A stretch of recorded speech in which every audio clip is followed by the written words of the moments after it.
A paz do Senhor, meu amado, minha amada, é com grande alegria e satisfação na alma que estamos de volta com mais uma aula sobre as nossas lições bíblicas.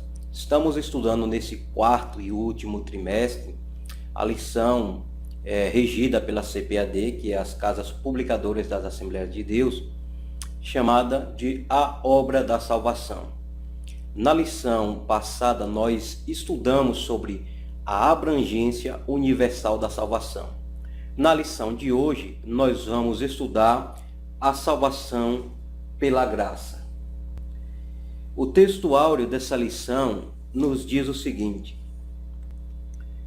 pois assim como por uma só ofensa veio o juízo sobre todos os homens para condenação, assim também por um só ato de justiça veio a graça sobre todos os homens para justificação devida. Romanos, capítulo 5, versículo 18. A verdade prática nos diz o seguinte: a nossa salvação é fruto único e exclusivo da graça de Deus. A leitura bíblica em classe, ela está no livro de Romanos, o capítulo de número 5, do versículo 6 ao 10. Depois vem os versículos de número 5, 17, 18, 20 e também tem o capítulo de número 11, o versículo de número 6. Nessa lição de hoje nós temos três objetivos, como nas demais lições, e o primeiro objetivo é explicar o propósito da lei e o propósito da graça. O segundo objetivo é discutir a respeito do favor imerecido de Deus. E o terceiro é destacar para o escândalo da graça. Você vai aprender hoje sobre esses três fatores: a lei, a graça, o escândalo da graça, que é algo maravilhoso que Deus nos proporcionou, que é a sua graça. Se você ainda não é inscrito aqui no canal Compartilhando a Bíblia, a minha primeira indicação para você é se cadastrar aqui nesse canal. Abaixo desse vídeo vai ter um botãozinho vermelho com o nome Inscreva-se. Você só precisa clicar nesse botão. Ao lado vai aparecer uma catraquinha. Se você estiver utilizando o celular, pode aparecer um sininho. O que você precisa fazer é clicar na catraca, no sino, vai abrir uma janelinha pop-up e você vai marcar a opção receber notificações. Dessa forma, sempre que eu publicar um novo vídeo, você receberá uma notificação no seu e-mail informando que um novo vídeo foi postado aqui no canal. O segundo pedido que eu tenho para te fazer é, após assistir essa aula, se você gostar, você clica em dar um joinha. Se você não gostar, é um direito seu também você negativar, dar um joinha negativo nesse vídeo. Não vou ficar triste, isso significa que eu tenho que estudar mais para poder passar e trazer um conteúdo mais relevante para você que é inscrito aqui no canal, que está querendo aprender um pouco mais a respeito da palavra de Deus.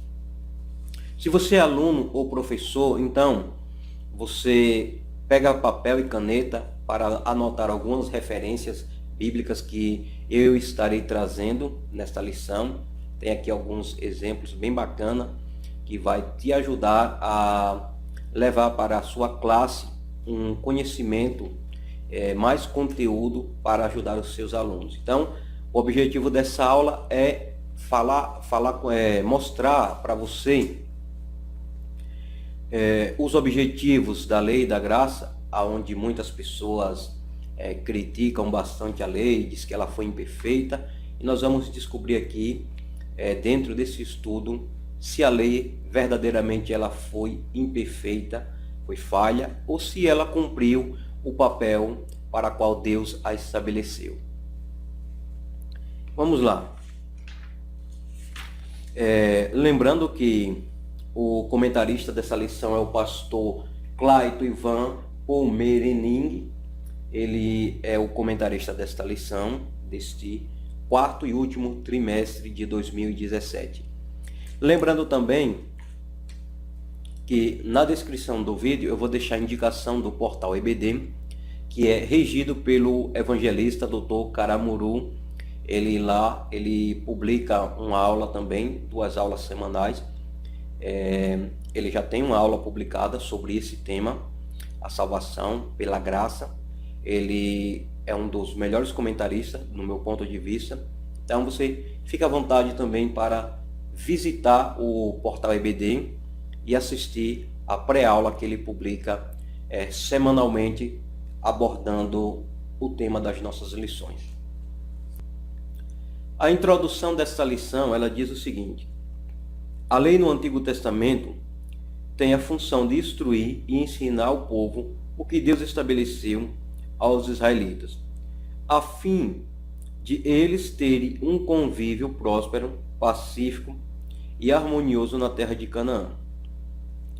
Os mandamentos contêm preceitos indispensáveis de moral, de ética e de vida religiosa, sem os quais o povo viveria num caos. Entretanto, na impossibilidade de os seres humanos cumprirem plenamente a lei para tornarem-se justos, Deus nos outorgou a sua maravilhosa graça. Nessa introdução já deixa muito bem claro os objetivos da lei. No primeiro tópico nós vamos ver bem mais específico a exposição do pastor Clayton, mas de antemão, dentro dessa introdução que acabamos de ler, nós já percebemos alguns dos objetivos, porque Deus ele deu a lei para o povo de Israel. O objetivo era de reger aquela nação, dar instruções detalhadas de como se portar na terra de Canaã, que era a terra que Deus estava dando por possessão àquele povo, uma nação que iria crescer ainda mais. Os israelitas eles não chegaram a conquistar todas as terras que Deus tinha o propósito de lhes conceder. Josué, quando ele morreu, ainda tinha muita terra a ser conquistada. Inclusive, nós podemos pegar de antemão que Moisés ele foi um grande líder pelo fato dele levantar alguém para dar continuidade à sua liderança. O que faltou em Josué, quando ele morreu, ele não tinha um sucessor para dar continuidade, ensinando o povo as leis que Deus tinha lhe estabelecido. Inclusive, de antemão, antes de ir para o primeiro tópico, eu gostaria de ler juntamente com você o que está escrito lá no livro de Josué.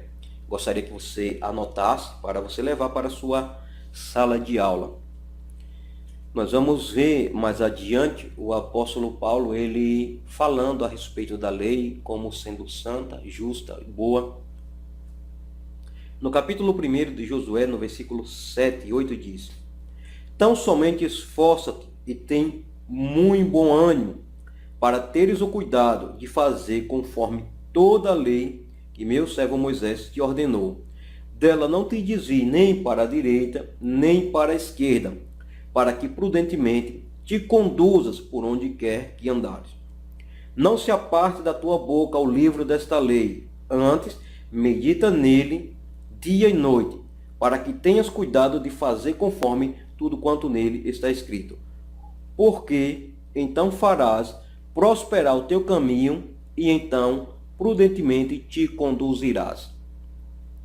Nós vemos aqui, dentro desses versos que acabamos de ler, a preocupação que Deus tinha para que Josué, ele meditasse no livro desta lei, o qual ele tinha dado a Moisés lá no Sinai, para que esta lei pudesse reger tanto a Josué como líder, quanto toda a nação israelita, para que ela fosse uma nação próspera. Como você vê aqui, farás prosperar o teu caminho e então prudentemente te conduzirás. Ou seja, além de fazer Josué e toda a nação israelita prosperar, iria conduzi-los no caminho da prudência.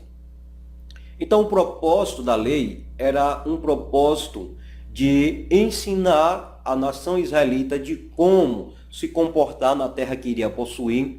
Porque imagine uma nação, eu vou pegar o Brasil como por exemplo. Uma nação como o Brasil, imagine se não existisse leis aqui no Brasil. É tanto que existem várias leis, as leis de trânsito, as leis que são aplicadas para quando você quebra uma lei, por exemplo, se você ultrapassa um sinal vermelho, você é punido, porque você sabe que ao ultrapassar um sinal vermelho, você pode acarretar uma série de danos. Você pode atropelar uma gestante, você pode bater o carro vindo, e isso você vai causar um caos no meio do trânsito. Isso eu estou sendo específico a somente uma lei. Temos várias leis. Sabemos que não devemos roubar, que não devemos matar, e enfim. Por esse motivo, Deus ele deu lei ao povo, para que o povo não ficasse desorientado quando estivesse naquela terra. E principalmente, um dos objetivos da lei era fazer com que o povo eles andassem em um caminho de santidade. Como nós vamos ver aqui no primeiro tópico, que tem como tema lei e graça. O propósito da lei. A lei tem o propósito espiritual de mostrar quão terrível é o pecado. Pela lei vem o conhecimento do pecado. Romanos 3:20. Bem como o propósito concreto de preservar o povo de Israel do pecado. Mais tarde a lei também revelaria quão grande é a necessidade do ser humano pela graça obter a salvação, pois era impossível cumprir plenamente a lei de Deus no Antigo Testamento.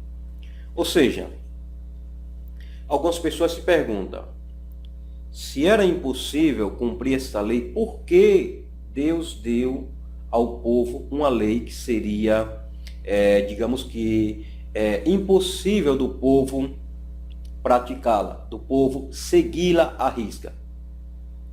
Na verdade, o problema não estava na lei, como nós vamos ver aqui, aqui nessa lição, que foi a lição do segundo trimestre de 2016, maravilhosa graça. A lição de número 5, que tem como tema a lei, a carne e o espírito. No terceiro tópico diz o seguinte: o cristão ilustrado na analogia entre carne e espírito. A santidade da lei. Um interlocutor atento poderia argumentar que o apóstolo estaria desqualificando a lei, reduzindo-a a algo extremamente mau. Paulo se adianta e responde: assim, a lei é santa e o mandamento santo, justo e bom. Romanos 7, versículo 12. Não há nenhum problema com a lei.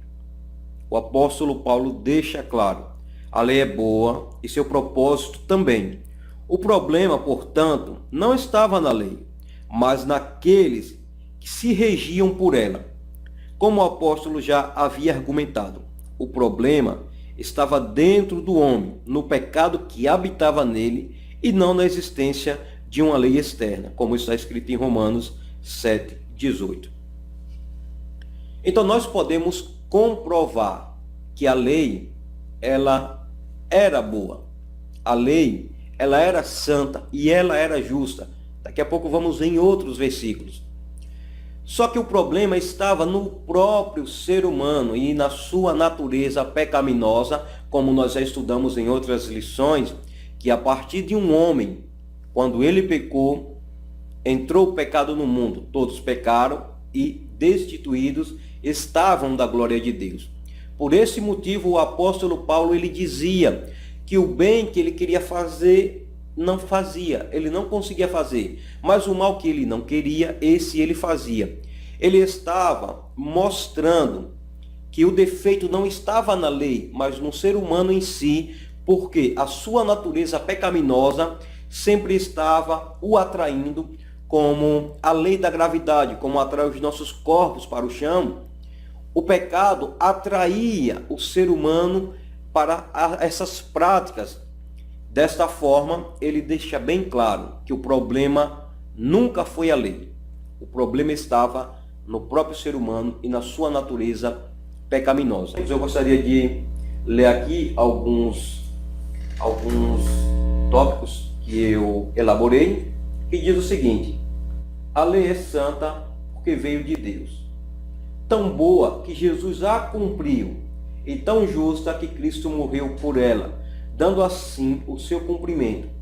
A lei continua santa, boa e justa, mas não estamos mais sujeitos a ela. Essa é a diferença. Hoje nós estamos na dispensação da graça. Então não estamos mais sujeitos à lei que foi dada a Moisés, lá no Sinai. Talvez em nenhuma outra.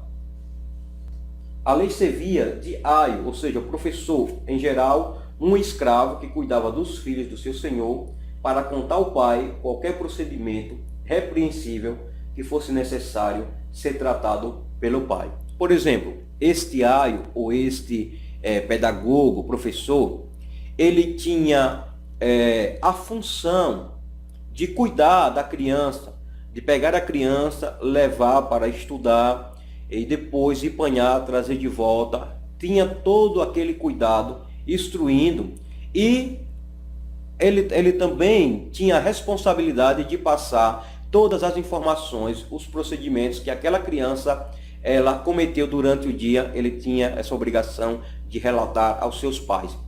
O apóstolo Paulo, ele nos dá o exemplo, comparando esse aio, este professor, com a lei de Moisés.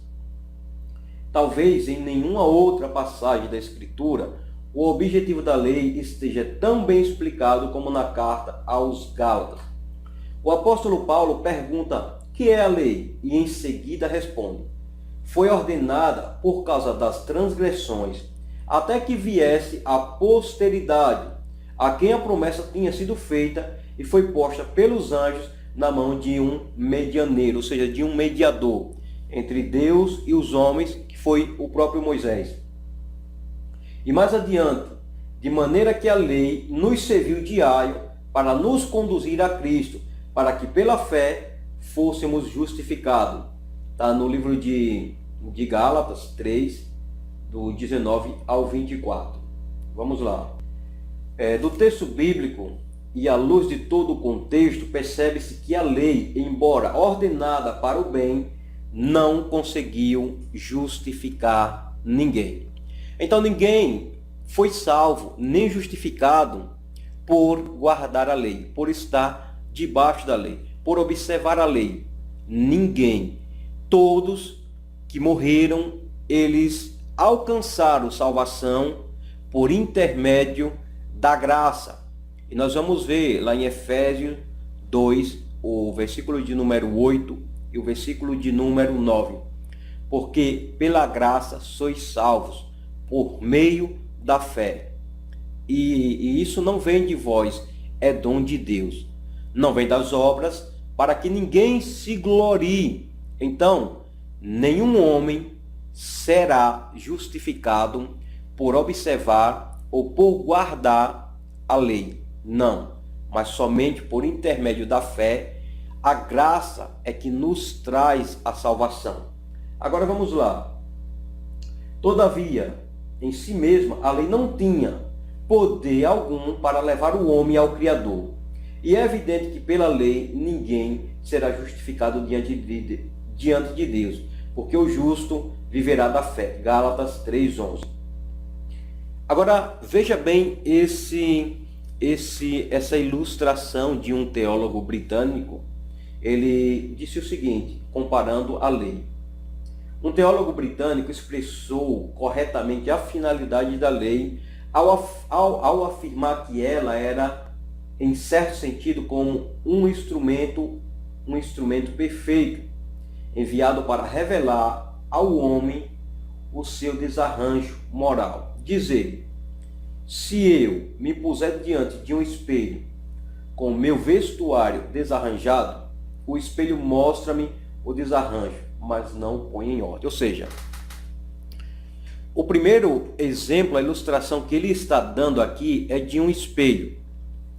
Se você chegar à frente de um espelho e se você estiver com a gravata torta, com o cabelo despenteado, se você estiver com os olhos sujos, enfim, o seu desarranjo, o espelho, ele vai te mostrar todos os seus defeitos, todos os seus desarranjos, cabelo assanhado, gravata torta, os olhos sujos, alguma sujeira em algum lugar, camisa amassada. Só que a pergunta é, o espelho ele está te mostrando os defeitos, mas o espelho ele vai te corrigir, ele vai arrumar o seu cabelo, ele vai ajeitar a sua gravata, desamassar a sua camisa, tirar a sua sujeira? De modo nenhum. O espelho apenas tem a função, a finalidade de te mostrar os seus defeitos, para que você mesmo possa corrigi-los. Então essa era a finalidade da lei, mostrar os nossos pecados, os nossos defeitos, as nossas falhas, para que nós mesmos corrigíssemos. Ou seja, quando a Bíblia diz, não matarás, não cobiçarás, não adulterarás, não roubarás, nós podemos ver que ela está nos mostrando o caminho. Ou seja, se nós quisermos, nós cobiçaremos, roubaremos, mataremos, adulteraremos. A lei, ela não vai nos impedir de fazer, de praticar essas obras. No entanto, ela já está nos mostrando que todas essas obras são pecaminosas e desagradam a Deus. Então veja, a primeira ilustração foi a do espelho. Ele nos trouxe outra ilustração, que é, se eu fizer descer sobre um muro torto, um prumo, o prumo mostra a tortuosidade, mas não altera.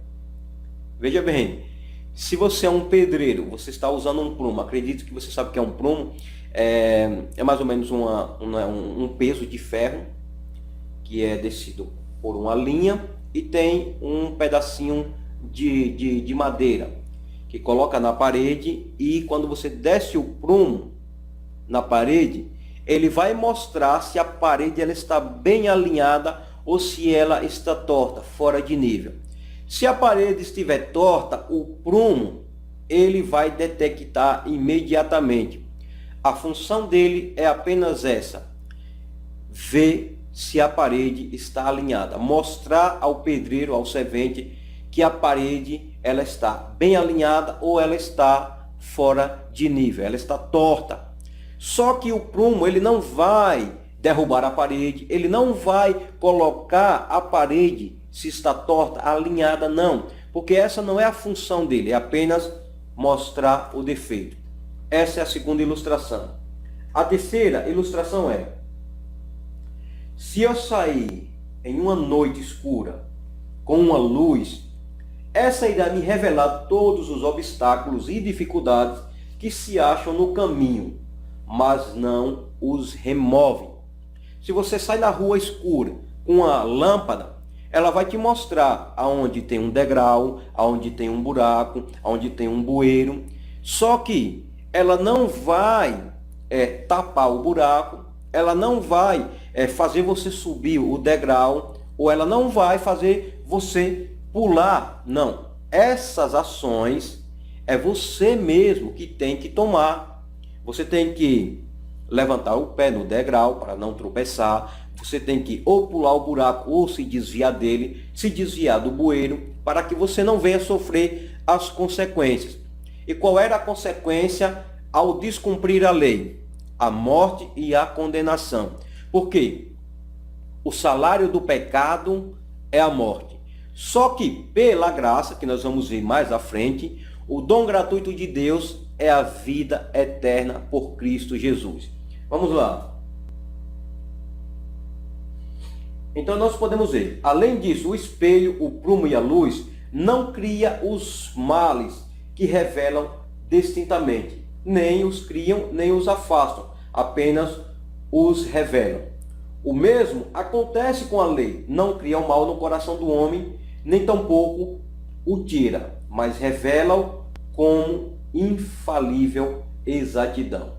A lei, portanto, serviu ao israelita, a quem foi dada como um pedagogo, como já foi falado, um aio, até que a fé viesse. Mas depois que a fé veio, não estamos mais sujeitos ao pedagogo, ou seja, não estamos mais sujeitos à lei. Isso é o que está escrito lá em Gálatas, conforme nós já citamos. Em outras palavras, o objetivo último da lei é fazer que o pecador sinta a necessidade de justificação e perdão e levá-lo ao final a confiar em Jesus Cristo e recebê-lo como seu único e suficiente Salvador. Essa era a função da lei, mostrar que todo ser humano, eles precisavam de se arrepender, de abandonar a prática do pecado, porque o pecado fazia a separação entre o homem e Deus. Só que a lei, ela não tinha o objetivo de justificar ninguém, nem tampouco de salvá-los. A lei, ela estava apenas conduzindo o homem até que Cristo ele se manifestasse. Quando ele se manifestasse, a lei ela teria cumprido o seu papel. Jesus, quando se manifestou, ele não veio para anular a lei, como ele deixa isso muito bem claro. Ao contrário, ele veio para cumprir a lei. Ele veio para cumprir. E ele cumpriu quando ofereceu-se em sacrifício, um sacrifício único, santo e infalível. Jesus, ele é o cumprimento da lei. Mas isso significa dizer que hoje nós estamos vivendo pela graça e não somos mais regidos por nenhuma lei? De forma nenhuma. Nós continuamos sendo regidos por uma lei. Só que é uma lei diferenciada daquela que foi dada a Moisés lá no Sinai. E daqui a pouco nós vamos ver que nós temos uma lei a seguir. E até mesmo porque quando Jesus ele fala sobre os 10 mandamentos, quando ele resume os 10 mandamentos em 2, amarás o Senhor teu Deus acima de todas as coisas, e ao teu próximo como a ti mesmo. O que ele estava fazendo ali era pegando os 10 mandamentos e resumindo em 2. Mas não está escrito lá nos 10 mandamentos em Êxodo 20. Mas se você for prestar atenção, amarás o Senhor teu Deus de todo o teu entendimento, você vai ver, e amar o teu próximo como a ti mesmo. Você vai prestar atenção que quando você não mata, você está amando o seu próximo, está tendo amor pela vida dele e está tendo amor ao seu Deus. Por quê? Porque o homem foi feito à semelhança de Deus. Quando você não cobiça a mulher do próximo, o bem do próximo, você está amando o seu próximo. Ao contrário, você não deve cobiçar e você deve ainda se alegrar pelas conquistas que ele tem. Então você está tendo amor ao próximo e também amor a Deus. Quando você não rouba, você está tendo amor ao próximo. Quando você não adultera, você está tendo amor ao próximo. Se você for pegar todos os mandamentos, você vai ver que se resume a isso: amar a Deus acima de todas as coisas e o seu próximo como a ti mesmo. Vamos lá. Olha só o que está escrito em Mateus, capítulo 5, versículo 17 e 19. Vamos ler aqui. Mateus, capítulo 5.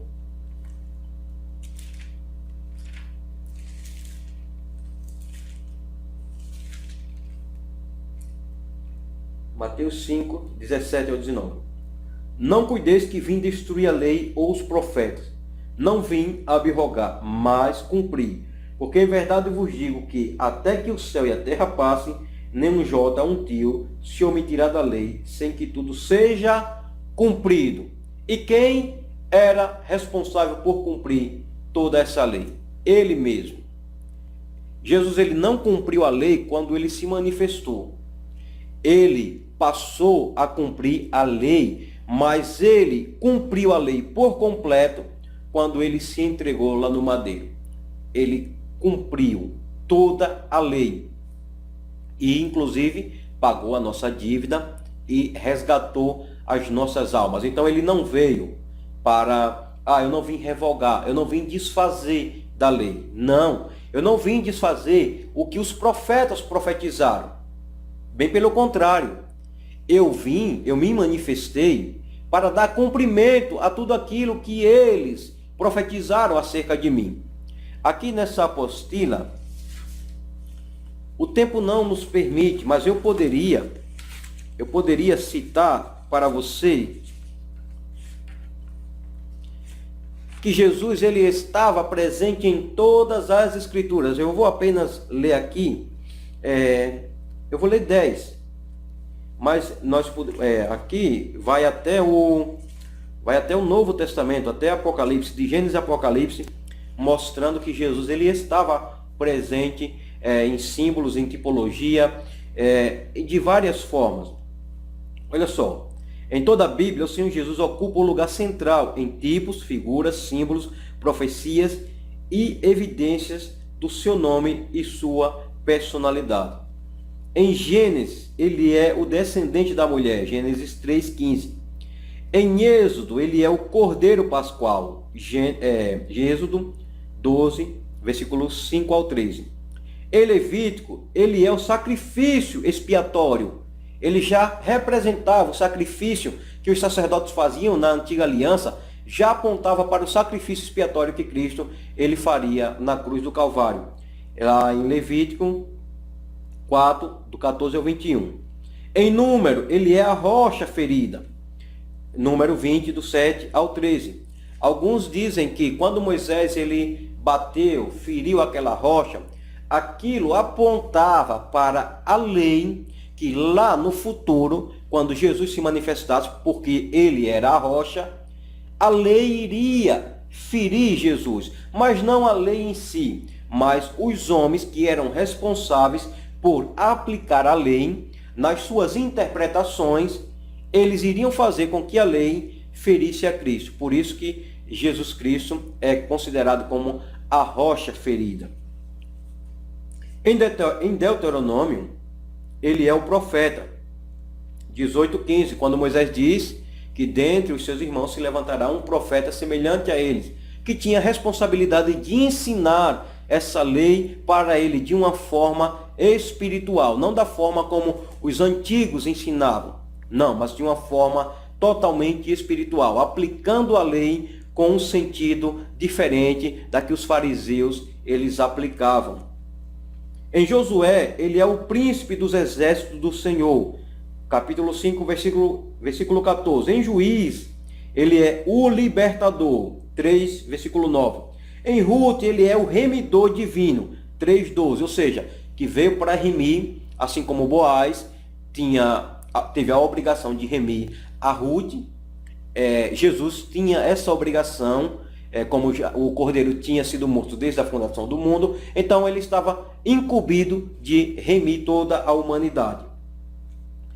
Em 1 Samuel, ele é o sacerdote fiel. Em 2 Samuel, ele é o resgatador de Israel. Eu poderia ler tudo isso aqui para mostrar que Jesus ele estava presente em todos os momentos, ele estava presente na Bíblia. Mas, se tratando das dispensações, que hoje nós estamos vivendo na dispensação da graça, os nossos pais na fé, os estudiosos, eles destacaram 7 dispensações.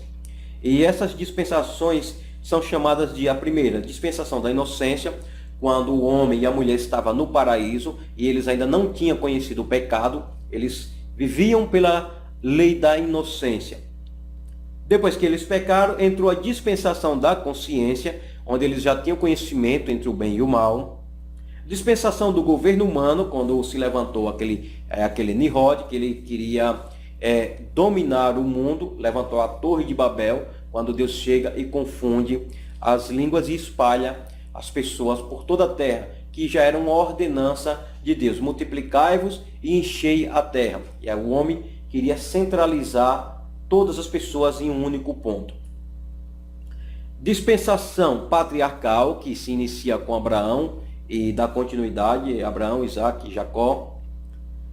Dispensação da lei, que inicia em Moisés, a lei mosaica, que Deus deu a ele no Sinai. Dispensação da graça, que é a dispensação que hoje nós estamos vivendo. E por último, virá a dispensação do milênio. Só que o pastor e doutor Alderi Nelson Rocha, ele destacou apenas três dispensações, que está baseada lá no livro de Efésios, no capítulo de número 3, Efésios de número 3,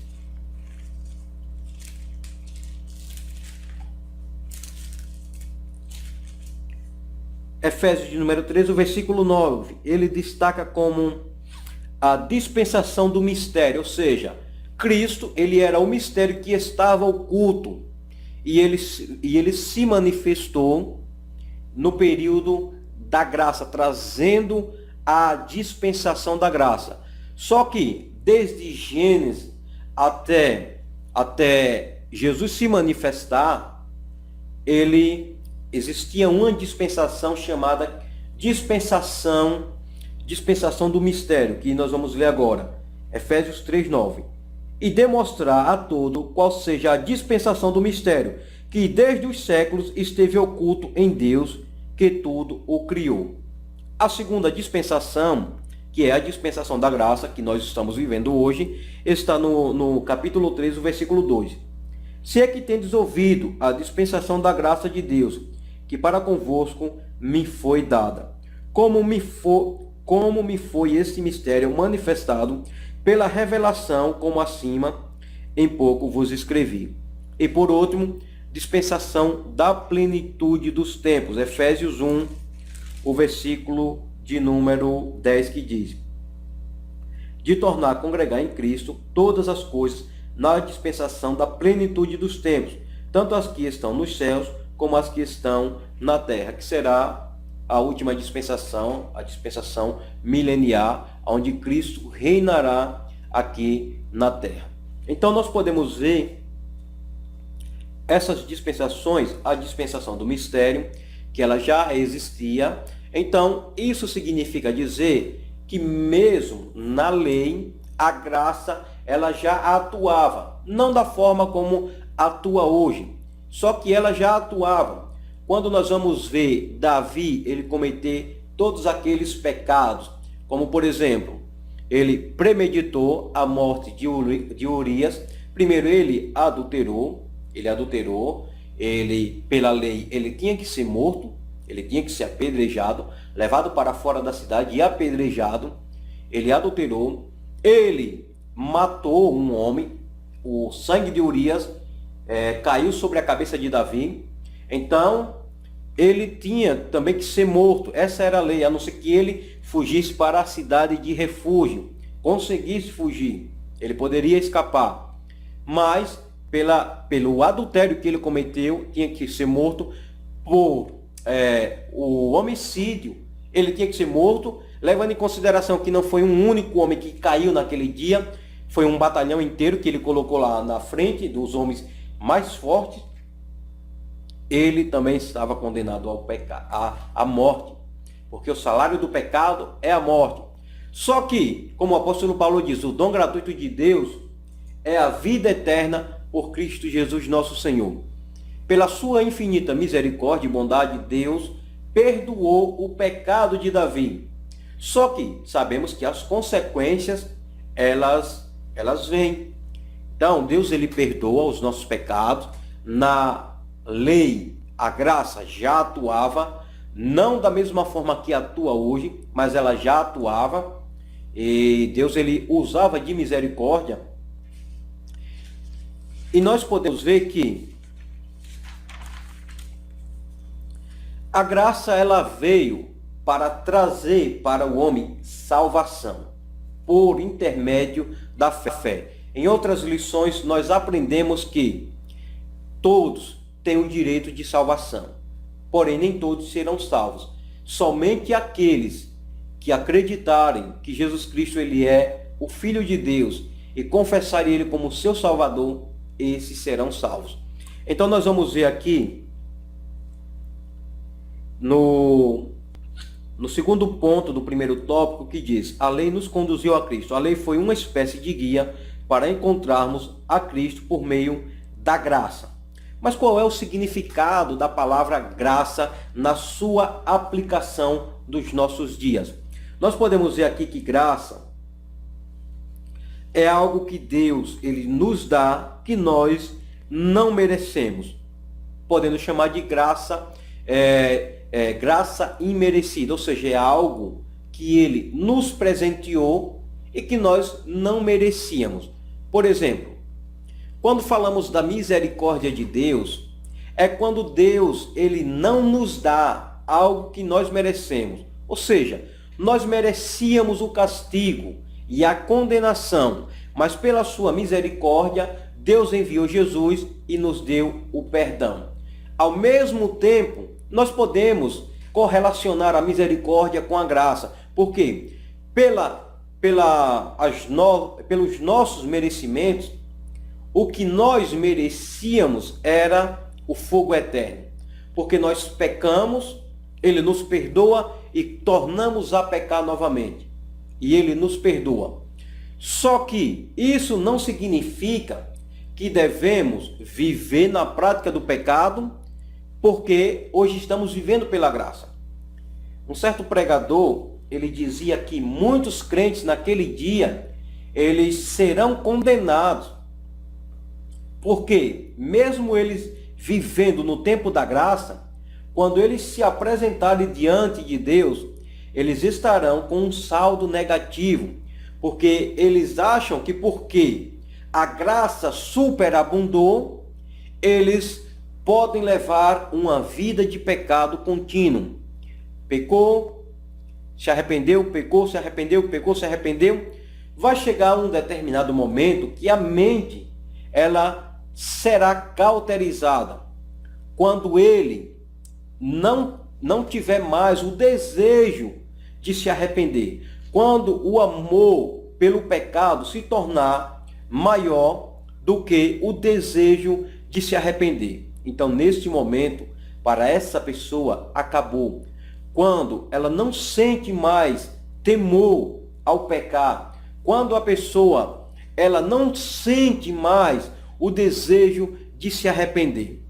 Por exemplo, algumas pessoas acham que pelo fato de chorar, de se lamentar, isso é sinal de arrependimento, porém não é sinal de arrependimento. O verdadeiro sinal do arrependimento não é você cometer um delito, cometer um pecado e depois você chorar. Talvez você esteja chorando pelas consequências que lhe sobrevirão, mas não pelo ato que você praticou. Por exemplo, Judas, quando ele traiu a Jesus pelas 30 moedas, ele chorou, mas mesmo com lágrimas, nós vamos ver que ele foi lá e tirou a sua própria vida e recebeu a condenação. Não tem outra palavra. A condenação. Ele tirou um dom que Deus te deu. Ele não era dono, ele era apenas um dispenseiro, um mordomo. Até o ar que ele respirava, o ar que eu respiro, que você respira, nós respiramos, não nos pertence, é apenas emprestado. E eu e você não temos o direito de tirar a nossa própria vida. Que aquele que cometer esse pecado é considerado um pecado imperdoável e será réu do fogo eterno. Então nós podemos ver que o maior significado do arrependimento é quando você abandona a prática do pecado. Esse é o verdadeiro arrependimento. Quando você tem nojo por aquele pecado que você cometeu e você não comete mais. Se você roubava, você não rouba mais. Se você matava, você não mata mais. Se você adulterava, não adultera mais. Se você dava falso testemunho, você não faz mais isso. Isso verdadeiramente é arrependimento. Significa que a graça de Deus, ela te alcançou e ela transformou a sua vida por completo. Hoje você é pecador, mas é um pecador remido pelo sangue de Cristo. E você não vive mais na prática do pecado, mas você anda agora em novidade de vida. Vamos ver aqui mais algumas referências. Agora preste bem atenção nesse versículo que está escrito lá no livro de Neemias, no capítulo 9, o versículo 13. Desceste sobre o monte Sinai, dos altos céus falastes com o teu povo, e lhe deste normas justas, leis verdadeiras e orientações e mandamentos bons e úteis. Então não vemos problema na lei. Aqui no terceiro ponto do primeiro tópico, a epígrafe diz: a graça revela que a lei é imperfeita. Na minha humilde opinião, eu não considero a lei como imperfeita. Como a lei, ela pode ser imperfeita se ela cumpriu aquilo para qual ela foi estabelecida. Qual era o significado da lei? Como nós já vimos, mostrar ao homem o pecado, as suas transgressões e fazer com que ele se arrependesse. E também que quando ele herdasse aquela terra, eles fossem testemunho para as demais nações, para que quando as pessoas olhassem para eles, pudesse contemplar uma nação soberana, sábia e próspera. E elas iriam saber que por trás daquela nação existia um Deus que tinha dado essa lei para que ela fosse cumprida. Então, se a lei ela conseguiu cumprir o seu papel, que era apontar, guiar o homem até Cristo, a lei ela não era imperfeita. Mas a lei ela não conseguia justificar o homem. Mas a lei ela não salvava o homem. Mas se esse não era o objetivo, o propósito da lei. A lei não tinha propósito de salvar ninguém. A lei não tinha propósito de justificar ninguém. A lei tinha o propósito de mostrar o que o homem ele tinha que fazer e o que ele não deveria fazer. É tanto que nós vamos ver lá nos 10 mandamentos, ou que alguns pensam que a lei se resume aos 10 mandamentos. Não. Existia pelo menos 613 preceitos que deveriam ser observados. Só que os 10 mandamentos, ou as 10 palavras, você vai ver que alguns já começam com a palavra negativa. Não, não, não matarás, não roubarás, não cobiçarás, enfim. Mas nós podemos ver que isso era para que o povo ele levasse um padrão de vida debaixo de uma santificação. Embora com toda essa lei, nós vamos ver que o apóstolo Paulo ele diz que não conheceu o pecado senão através da lei. Claro, por quê? Porque se a lei não dissesse não cobiçarás, ele não saberia que a cobiça era um pecado. Mas ele não estava desfazendo, ele não estava colocando defeito na lei. De forma alguma. Ele apenas estava mostrando a sua fragilidade como um ser humano imperfeito. Algumas pessoas dizem, lá no começo da criação não existia lei. E isso também não é verdade. Deixa eu ver se eu encontro aqui em uma dessas lições. A lei dada a Adão. Está na mesma lição, Maravilhosa Graça, a lição de número 5. Deixa eu ver se a lição de número 6, diz o seguinte, o terceiro ponto do segundo tópico.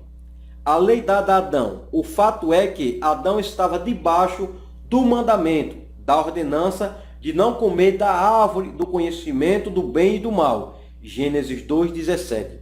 A intenção do apóstolo é fazer um paralelo entre o paraíso e o Sinai, entre a lei de Moisés e a ordenança que foi dada a Adão. O mandamento que foi dado a Adão para trazer vida se converteu através da ação da antiga serpente, personificação do diabo em morte. Da mesma forma, a lei de Moisés que foi dada para trazer vida, mas o pecado, como personificação do mal, a transformou em um instrumento de morte. Ou seja, através do pecado, a lei, ela, como diz aqui, o pecado transformou em um instrumento de morte. Ou seja, todos estavam condenados pela lei, toda a humanidade estava condenada.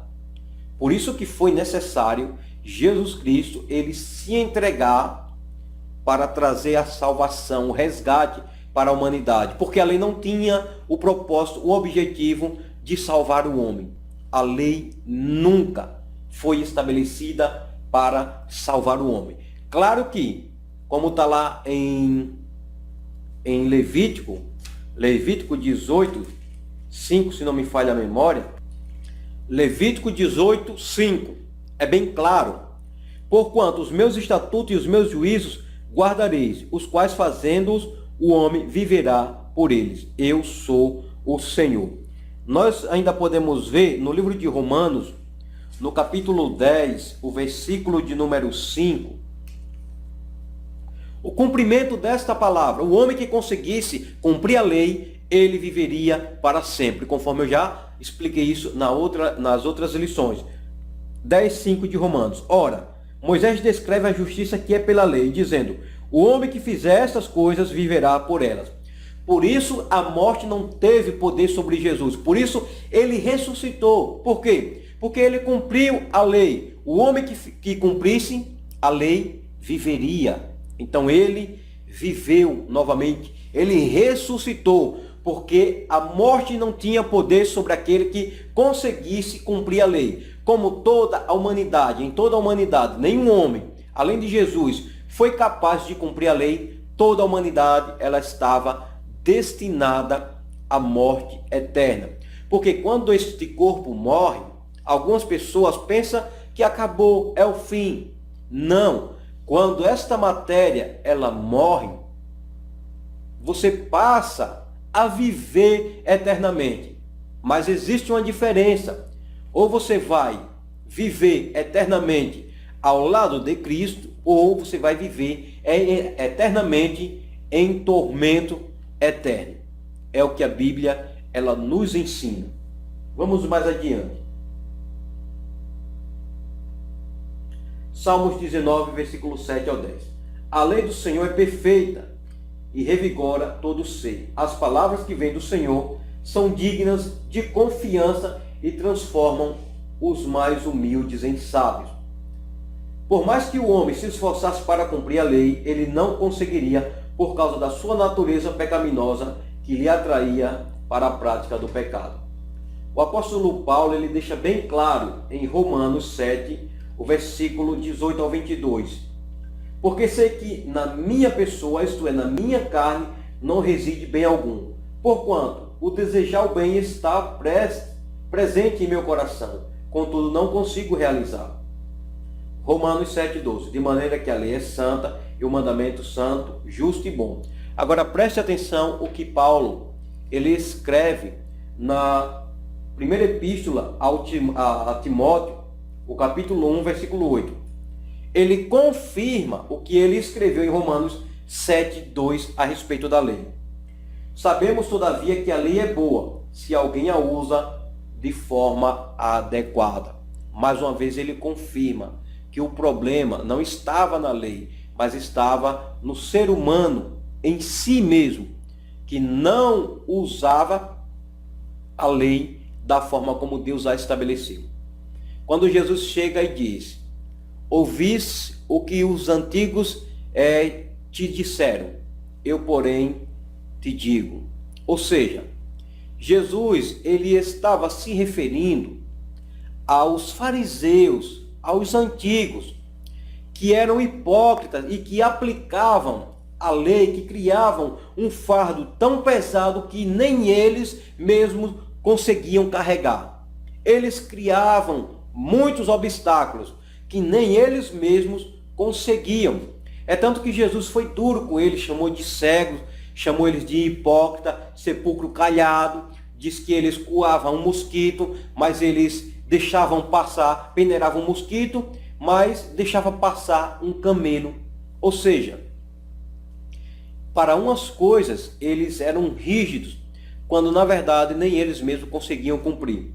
E isso nós vamos ver quando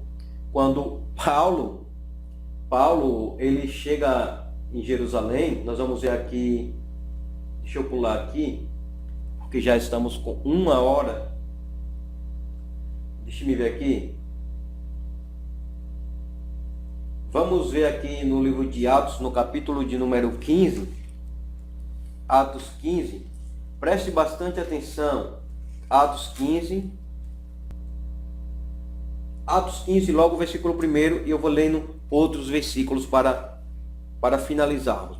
Então alguns tinham descido da Judéia, ensinavam assim os irmãos: se vos não circuncidardes, conforme o uso de Moisés, não podeis salvar-vos. Ora, eles acreditavam que fazendo o que estava escrito na lei, a circuncisão, as festas, as cerimônias, todo aquele ritual, eles seriam salvos. Eles estavam completamente enganados. Mas eles tentavam impor essa doutrina àqueles que estavam se convertendo. Eles queriam forçá-lo a se circuncidarem. Vamos lá. Tendo tido Paulo e Barnabé não pequena discussão e contenda contra eles, resolveu-se que Paulo, Barnabé e alguns dentre eles subissem a Jerusalém aos apóstolos e aos anciãos sobre aquela questão. Ou seja, fizeram um concílio. Eles fizeram uma reunião com as principais colunas, que eram os apóstolos, levaram Paulo, Barnabé, até a presença dos apóstolos, até a presença dos anciãos, para que eles combatessem Paulo e Barnabé e forçá-los também a se circuncidar e guardar toda a lei. O versículo de número 4 diz: quando chegaram a Jerusalém, foram recebidos pela igreja e pelos apóstolos e anciãos, e lhes anunciaram quão grandes coisas Deus tinha feito com eles. Alguns, porém, da seita dos fariseus, que tinham crido, se levantaram, dizendo que era mister circuncidá-los e mandar-lhes que guardassem a lei de Moisés. Além de circuncidar, queria que eles guardassem a lei de Moisés. Isso está em Atos 15, o versículo de número 5. Vamos pular para o versículo de número 10. Não, vamos ler o versículo 10 que diz: agora, pois, por que tentais a Deus, pondo sobre a cerviz dos discípulos um jugo que nem nossos pais, nem nós podemos suportar? Mas cremos que seremos salvos pela graça do Senhor Jesus Cristo, como eles também. Aqui Pedro, ele se levanta e deixa bem claro que não era por guardar a lei, não era pelas observâncias da lei que eles seriam salvos. Não. E nos outros versículos nós vamos ver Pedro, ele orientando Paulo e a Barnabé, inclusive, ele envia alguns discípulos, juntamente com Paulo e com Barnabé,